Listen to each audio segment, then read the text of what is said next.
गे पढ़ै छी बारारी में किया नहीं पास करै छी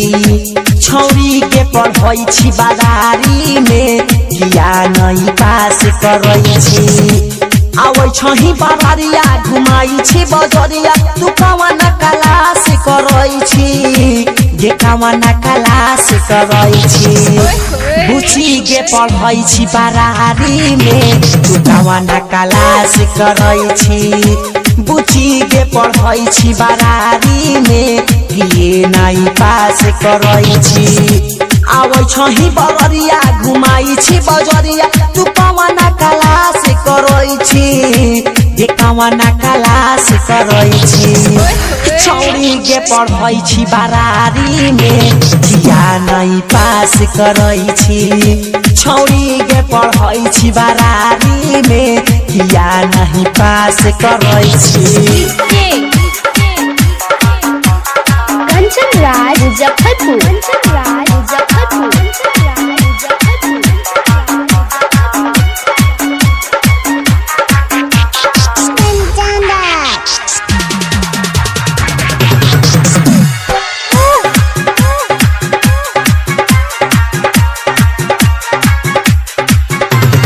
बुझै छियो कौनो छवरा के तहू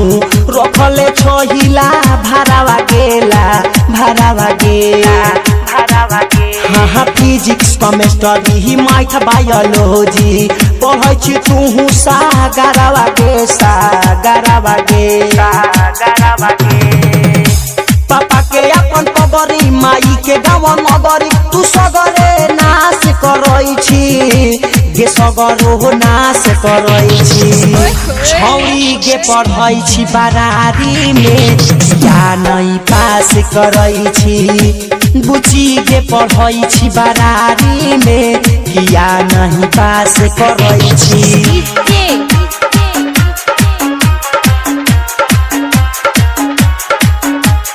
कंचन राज मुजफ्फरपुर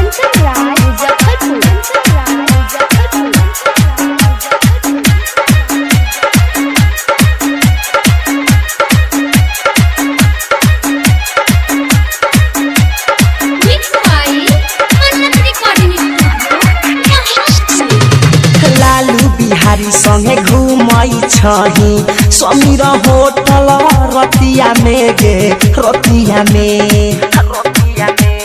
राइटर कुंदन मार्शल रितेश मिश्र सच कहे बतिया में मास्टरवा के नाम करै छी बदनाम कुछु न तोहे खास करै छी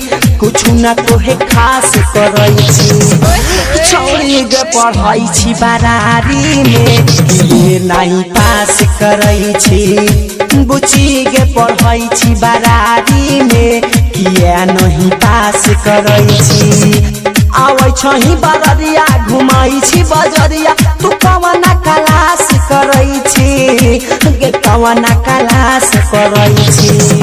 छौरी गे पढ़ै छी बारारी में किए नहीं पास करै छी बुची गे पढ़ै छी बारारी में